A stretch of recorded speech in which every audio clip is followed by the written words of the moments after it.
Hello friends, how are you. उम्मीद करते हैं अच्छे होंगे।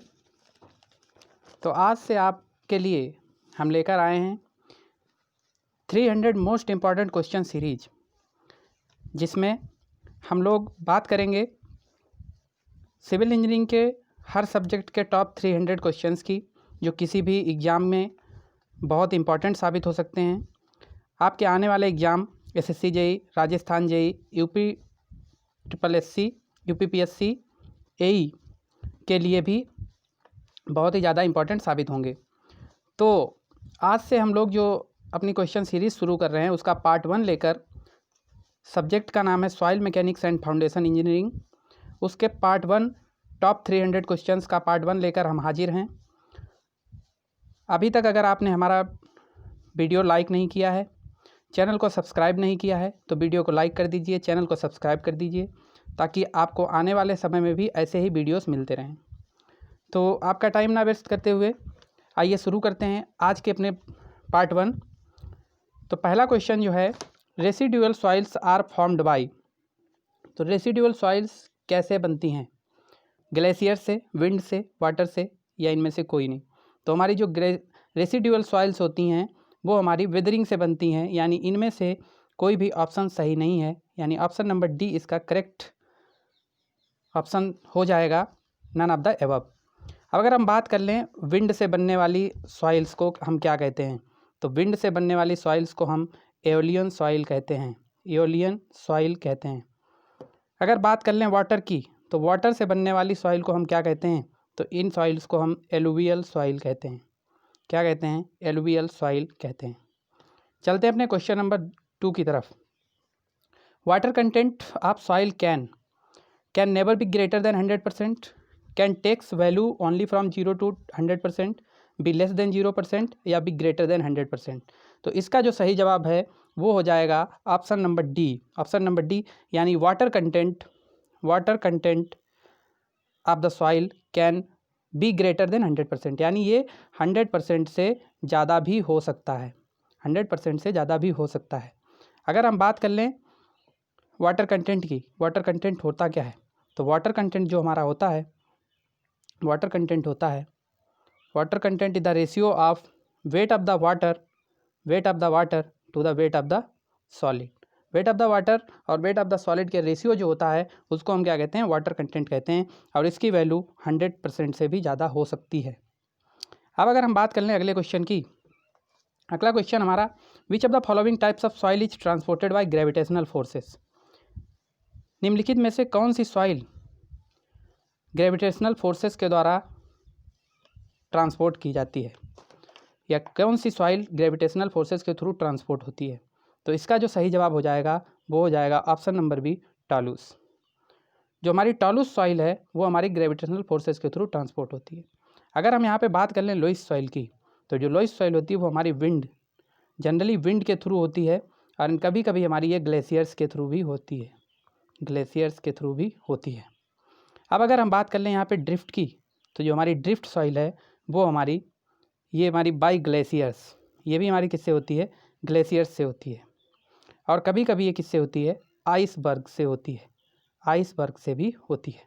अब अगर हम यहीं पे बात कर लें ड्यून सैंड की, तो ये हमारी बाई विंड, यानी विंड के थ्रू ये हमारी क्या होती है? ट्रांसपोर्ट होती है। चलते हैं अगले क्वेश्चन की तरफ। A fully saturated soil is said to B.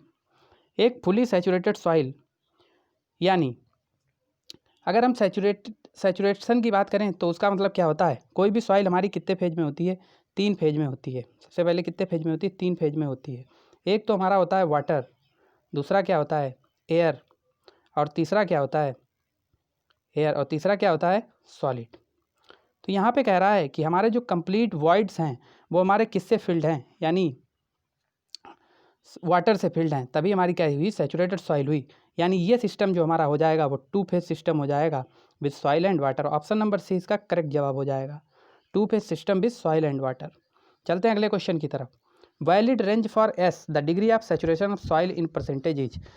जो डिग्री ऑफ सैचुरेशन की वैलिड रेंज है वो कहाँ से कहाँ तक हो सकती है? तो इसका ऑप्शन नंबर डी करेक्ट हो जाएगा। ये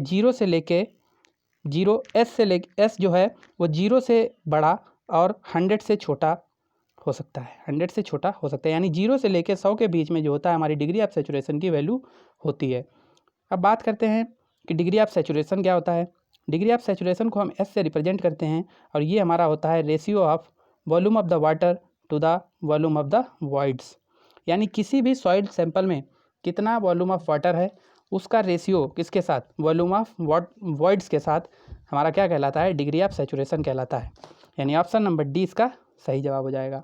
अब बात करते हैं अगले क्वेश्चन की।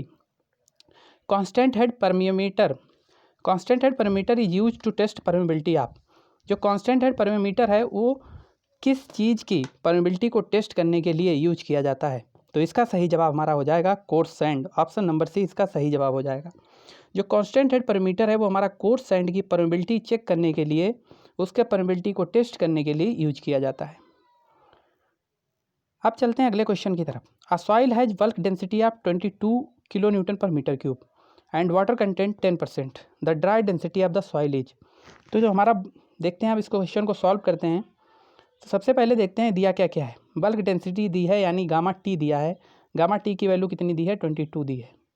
अब बात कर लेते हैं हम वाटर कंटेंट की, यानी डब्ल्यू दिया है, इसकी वैल्यू कितनी दी है, 10%। अब हम पूछ हमसे क्या रहा है, गामा डी पूछ रहा है, क्या पूछ रहा है, गामा डी पूछ रहा है। तो गामा डी को निकालने के लिए हम क्या करेंगे, हमारे पास एक फार्मूला होता है gamma T upon 1 plus W, gamma T upon 1 plus W. अब इस फार्मूले में हम पुट कर देंगे, इस फार्मूले में हम पुट कर देंगे तो हमारा गामा डी इक्वल टू क्या हो जाएगा, गामा टी यानी 22 अपॉन 1 प्लस डब्लू यानी 1 प्लस 0.1, यानी इसका जो सही जवाब हो जाएगा वो हो जाएगा 20 किलो न्यूटन पर मीटर क्यूब। ऑप्शन नंबर 20 का सही जवाब हो जाएगा। चलते हैं अगले क्वेश्चन की तरफ। If the voids of a soil mass are full of air only the soil is termed as. अगर किसी भी सॉइल के जो वॉइड्स हैं वो सिर्फ और सिर्फ एयर से फुल हैं तो वो सॉइल हमारी क्या कहलाएगी, तो वो सॉइल हमारी ड्राई सॉइल कहलाएगी। ऑप्शन नंबर सी इसका करेक्ट आंसर हो जाएगा। यानी जो वॉल्यूम ऑफ द वॉइड हैं वो टोटली फिल्ड किससे हैं, वॉल्यूम ऑफ द एयर से फिल्ड हैं, यानी वो सिर्फ एयर से फिल्ड हैं। तो ये क्या हो जाएगा हमारा, ये ड्राई सॉइल हो जाएगी। अब चलते हैं अगले क्वेश्चन की तरफ। बात कर लेते हैं valid range for N the percentage void is, यानी पोरोसिटी जो हमारा एन है पोरोसिटी उसकी वैलिड रेंज क्या होती है, तो इसकी जो वैलिड रेंज होती है वो ऑप्शन नंबर ए इसका सही जवाब है, 0 से लेके 100 के बीच में। यानी जो पोरोसिटी है वो हमारी 0 से बड़ी और 100 से छोटी कोई भी वैल्यू हो सकती है। ओके, अब हम बात कर लेते हैं पोरोसिटी होती क्या है। तो पोरोसिटी हमारी रेशियो होता है volume of the void, volume of the void to the total volume.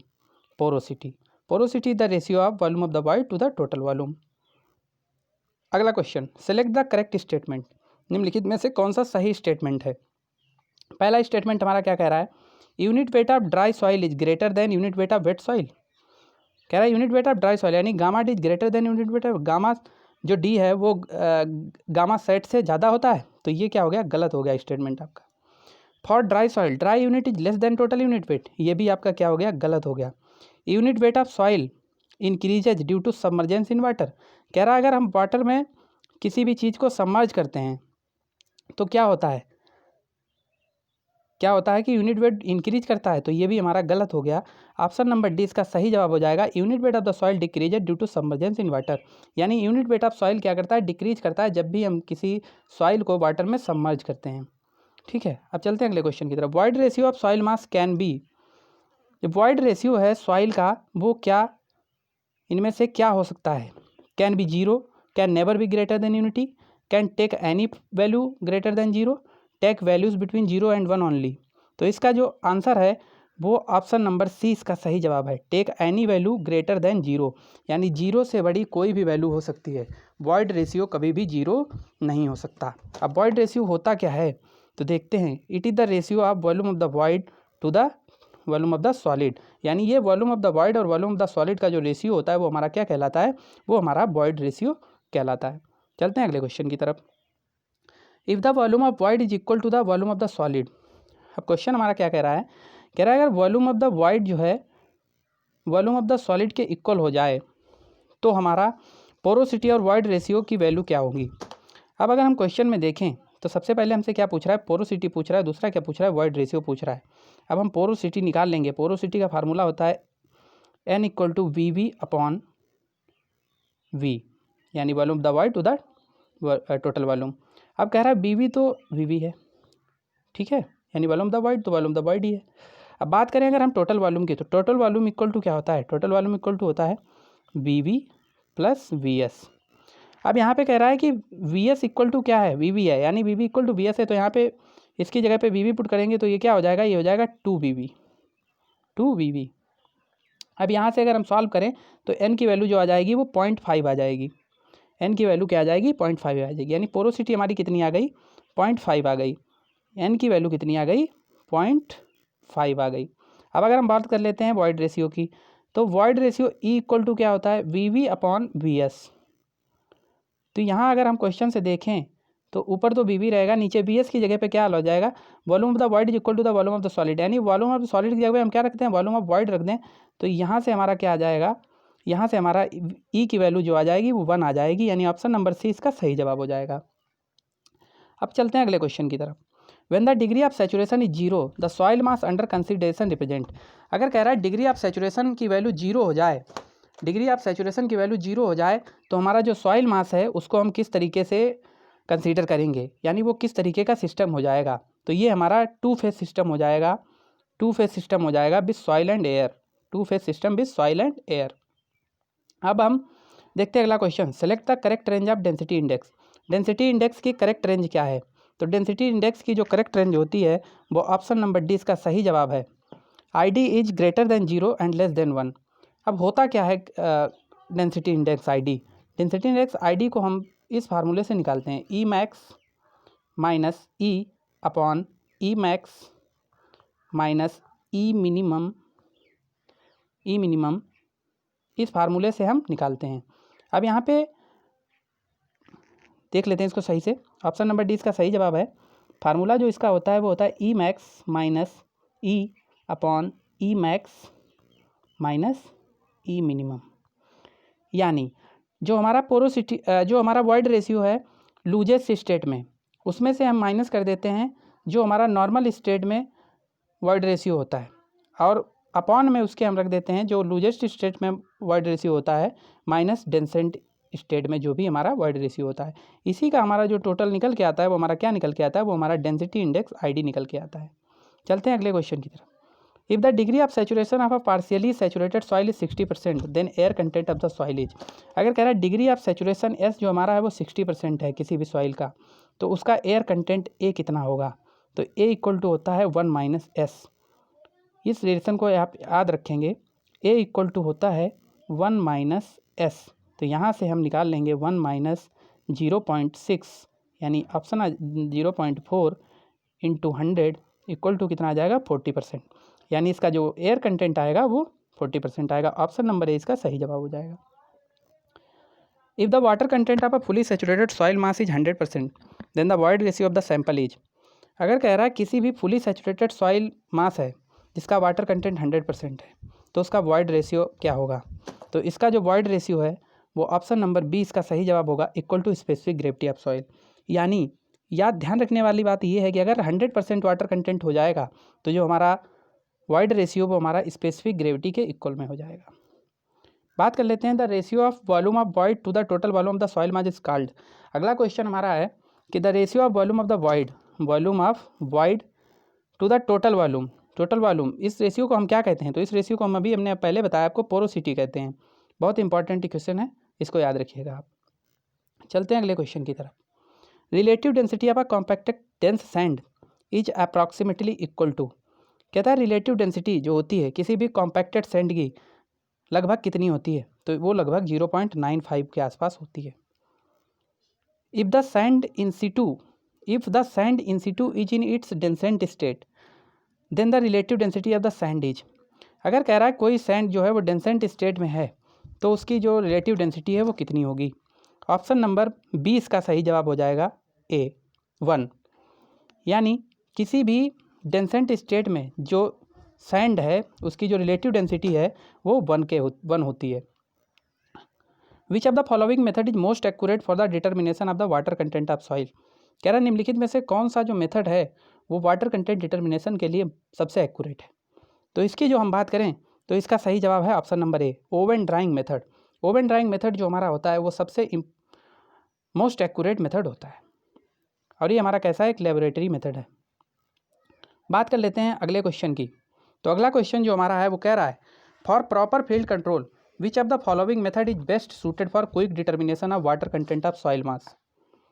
कह रहा प्रॉपर फील्ड कंट्रोल के लिए इसमें से कौन सा बेस्ट सूटेड होगा, यानी कौन सा हमारा सबसे अच्छा मेथड होगा वाटर कंटेंट के डिटर्मिनेशन के लिए। तो इसका जो सही जवाब है हमारा ऑप्शन नंबर डी है, calcium carbide method. Calcium carbide method इसका बेस्ट ऑप्शन होगा। बात कर लेते हैं अगले क्वेश्चन की। A pycnometer is use to determine, pycnometer is use to determine, pycnometer से हम क्या डिटरमाइन करते हैं या क्या फाइंड करते हैं। तो इसका ऑप्शन नंबर सी सही जवाब है, water content and specific gravity. Pycnometer के माध्यम से हम वाटर कंटेंट और स्पेसिफिक ग्रेविटी फाइंड करते हैं। अगला क्वेश्चन है Stokes law is valid only if the size of the particle is. Stokes law valid होगा कब, जब साइज का पार्टिकल कितना हो। ऑप्शन नंबर सी इसका सही जवाब है, between 0.2 mm and 0.0002 mm। 0.2 mm and 0.0002 mm जब भी हमारा साइज का पार्टिकल इनके बीच में होगा वहाँ पे हमारा स्टोक्स लॉ वैलिड होगा। बात करते हैं अगले क्वेश्चन की। In hydrometer analysis for a soil mass, hydrometer analysis में जो हम सॉइल मास के लिए हाइड्रोमीटर एनालिसिस करते हैं उसके लिए इनमें से कौन सा सही है। तो इसके लिए हमारा ऑप्शन नंबर सी इसका सही जवाब हो जाएगा, meniscus correction is additive and dispersing agent correction is subtractive. Meniscus correction is additive and dispersive agent correction is subtractive. चलते हैं अगले क्वेश्चन की तरफ। अगला question, the hydrometer method of sedimentation analysis differs from the pipette analysis mainly इन। जो हमारा hydrometer method है sedimentation analysis का वो हमारा किस तरीके से डिफर करता है पिपेट एनालिसिस से। तो इसका जो सही जवाब है option number B, the method of taking observation. यानी इसमें जो मेथड ऑफ टेकिंग ऑब्जर्वेशन होता है वो कम्प्लीटली डिफरेंट होता है पिपेट एनालिसिस से। चलते अगले क्वेश्चन की तरफ। Which of the following is a measure of particle size range. निम्नलिखित में से कौन सा पार्टिकल साइज रेंज को मेजर करता है। तो इसका जो ऑप्शन नंबर बी है वो सही जवाब है, यूनिफॉर्मिटी कोफिशिएंट। यूनिफॉर्मिटी कोफिशिएंट होता क्या है, तो ये हमारा होता है रेशियो ऑफ D60/D10। D60/D10 का रेशियो होता है, ये हमारा क्या कहलाता है, यूनिफॉर्मिटी कोफिशिएंट कहलाता है। अगला क्वेश्चन की तरफ देखते हैं। Which of the following statement correct. निम्नलिखित में से कौन सा स्टेटमेंट जो है वो करेक्ट है। तो अगर हम देखें पहला स्टेटमेंट जो हमारा दिया है, uniformity coefficient represents the shape of the particle size distribution curve, तो ये हमारा क्या हो गया, गलत हो गया। For a well graded soil both uniformity coefficient and coefficient of curvature are nearly unity, ये भी हमारा क्या हो गया, गलत हो गया। A soil is said to be well graded if it has most of the particles of about the same size, तो ये भी हमारा क्या हो गया, गलत हो गया। यानी ऑप्शन नंबर डी इसका क्या हो गया, ये हमारा सही हो गया, यानी नन ऑफ द अबव। यानी इनमें से हमारे तीन जो ऑप्शन दिए हैं इनमें से हमारा कोई भी ऑप्शन करेक्ट नहीं है। चलते हैं अगले क्वेश्चन की तरफ।